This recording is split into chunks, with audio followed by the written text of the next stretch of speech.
2 আর 2 কত? 4 5 আর 5 কত? 10 তাই আমরা একটা জিনিস কি শিখতে পারলাম, পড়ালেখা করে যে গাড়ি ঘোড়ায় চড়েছে। বুঝছো বাচ্চারা? ভালো ভালো করে পড়ালেখা করবা, বুঝছো? স্যার আপনি তো মেলা ডিগ্রি মিগ্রি অর্জন করছেন, তা আপনি কি গাড়িতে আসেন?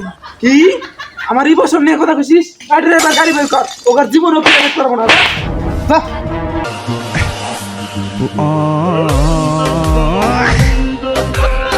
স্যার চলে আসেন, আর ভাই বাসন ফিরে নিয়ে চলে আসি। যাও যাও যাও যাও, এই রাস্তায় এই যে কার পড়াবই না। স্যার আপনি যে বারের বার গাইতে নামা সুদান কিপটের করে কিপটে চাকাই দেন হাওয়া নাইমে ঠেলা দেন। দাঁড়াও দাঁড়াও, ঠিকই কইছো, ছাত্ররা পাশে আছে, বেশি জোরে কথা কই না। চলো চলো চলো।